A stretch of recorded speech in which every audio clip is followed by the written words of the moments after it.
Defence deal done. अब बांग्लादेश की फिजाओं में JF-17 थंडर ब्लॉक 3 उड़ान भरेंगे। पाकिस्तान और बांग्लादेश के दरमियान होने वाली इस दिफाई डील के बारे में आमिर रज़ा से बात करते हैं।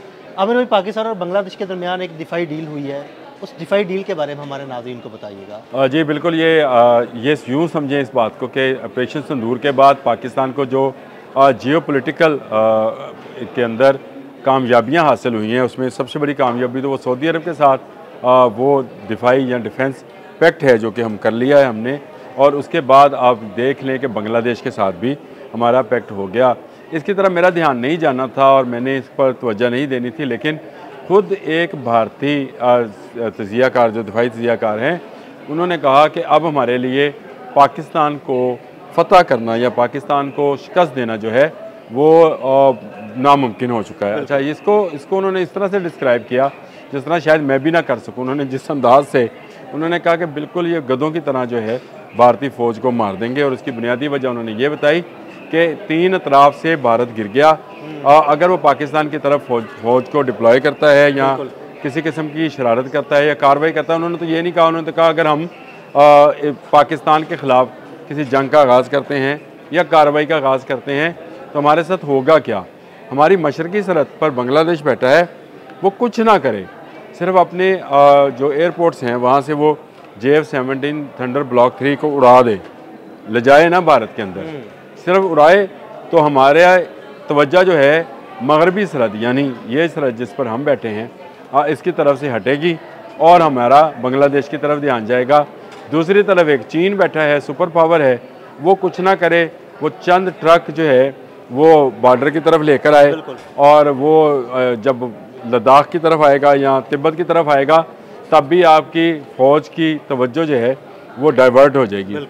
ये वो मौका होगा जब पाकिस्तान को तो बहुत अच्छे अंदाज से आप चंद ऐसे फ़ौजी फराहम करेंगे जिनको वो बासानी मार सकता है, चंद ऐसे जहाज़ फराहम करेंगे जिनको वो गिरा सकता है, चंद ऐसे मिसाइल फराहम करेंगे जिनकी बैटरीज को तबाह कर सकता है। क्योंकि कोई भी फ़ौज हो, कोई भी, वो तीन तरफा जंग नहीं लड़ सकती है।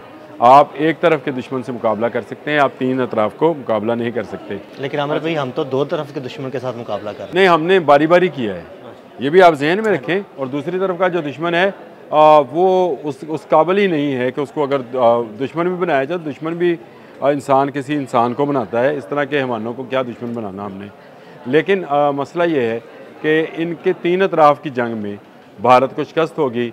इस पर मैंने एक अभी कुछ देर पहले जो है डिफेंस पोस्ट की एक पोस्ट है जिसमें उन्होंने बताया कि पाकिस्तान और बांग्लादेश के माबैन $750 मिलियन की डील डन हो गई है, जिसके तहत पाकिस्तान 16 JF-17 थंडर ब्लॉक 3 जो है वो बांग्लादेश को फराहम करेगा। ना सिर्फ ये फराहम करेगा बल्कि इसके साथ उसके टेक्नीशियंस, उसके पायलट्स भी बांग्लादेश जाएंगे ताकि वहाँ के लोगों को तरबियत दी जा सके। और ये डिफेंस डील डन हो गई, जिसका आपने भी शुरू में कहा कि डिफेंस डील डन हो गई है।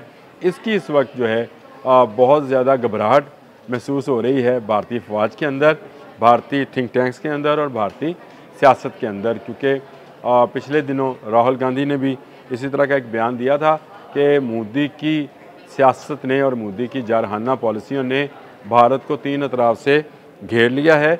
हम होना तो ये चाहिए था कि हमें अपने दुश्मन को घेरना चाहिए था, हुआ उल्टा ये कि हमें घेर लिया गया है। याद रखें अदिल भाई, जब आप अपने से बड़े पहलवान को गिरा लेते हैं तो आपका ग्रेड ऑटोमेटिकली ऊपर चला जाता है। अब आपने उस पहलवान को गिराया जो किसी ज़माने में ये कह रहा था कि वो दुनिया की जो 5वीं सुपर पावर है, यानी 5वीं सुपर पावर इसलिए है कि वो कह रहा था कि मुझे सलामती कौंसिल का रुकन बनाया जाए, मैं 5वीं बड़ी एटमी कुव्वत हूँ और मेरा हक बनता है, दुनिया की सबसे बड़ी जमहूरियत हूँ, इतनी बड़ी मेरे पास फ़ौज है और ये है और वो है, पता नहीं क्या क्या वो गिनवा रहे थे। और उसी फ़ौज को ऑपरेशन सिंदूर में नाको चने चबवाए पाकिस्तान की फ़ौज ने। और उसके बाद देख लें हुआ क्या हुआ। ये कि इस वक्त अमेरिका, चाइना, रशिया पाकिस्तान के साथ तल्लुकात बनाना चाहते हैं। हुआ क्या कि F-35 की जो डील जारी थी अमेरिका के साथ इनकी, वो नहीं हो रही है।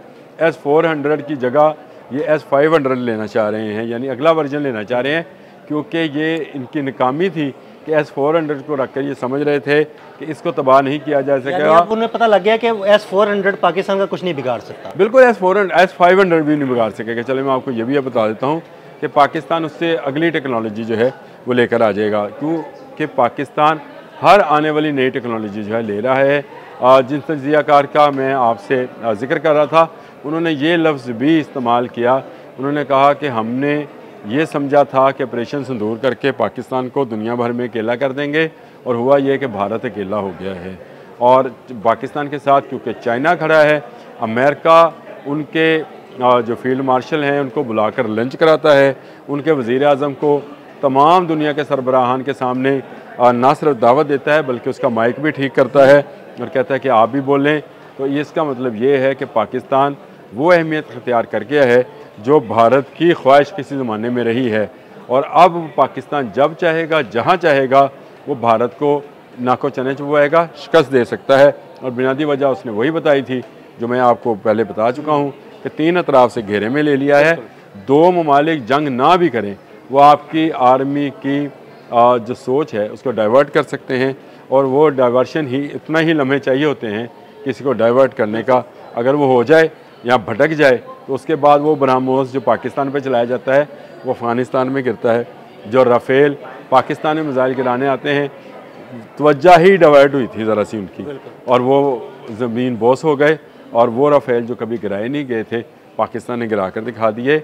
और ये बड़ी अहम बात है कि मुख्तलिफ़ जगहों से ये बात सामने आ रही है कि पाकिस्तान ने जो राफ़ेल गिराए थे उसकी कन्फर्मेशन हो गई है, और शायद आने वाले दिनों में फ्रांस और भारत के मबैन जो राफ़ेल M मेरीन्स के लिए बातचीत चल रही थी, शायद वो भी जो है तअत्तुल का शिकार हो जाए।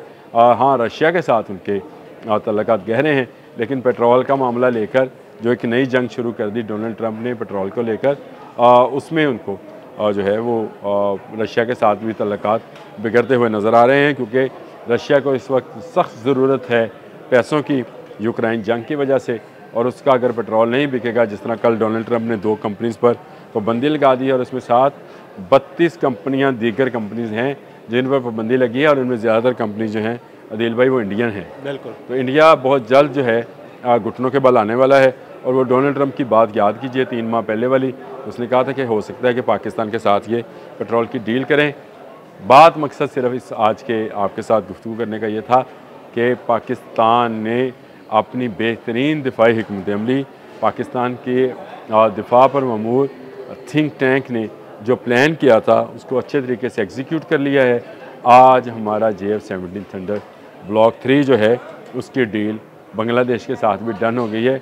यानी अब ये JF-17 थंडर अगर उड़ेगा तो ये चाइना से भी उड़ेगा, बांग्लादेश से भी प्रवास करेगा, और पाकिस्तानी शाहीन तो इसको उड़ाते ही उड़ाते हैं। तो ये कोई जवाब अब इसके पास नहीं रहा, अब वो क्या इसके आगे लेकर आएगा ये देखने वाली बात है। लेकिन भारत इस वक्त बहुत ज़्यादा ख़तरात में घिर चुका है, क्योंकि 3 अतराफ़ में 3 ऐसे ममालिक हैं जो एक होकर किसी भी मुल्क को गिरा सकते हैं। बिल्कुल, बहुत शुक्रिया आमिर भाई जी। बिल्कुल, आमिर रज़ा ने बड़ी तफसील के साथ आपको इस डील के बारे में बताया, और ये भी बताया कि किस तरह पाकिस्तान ने भारत को तीनों तरफ से घेर लिया है। अदील अहमद और आमिर रज़ा को इजाज़त दीजिएगा। अल्लाह हाफ़िज़।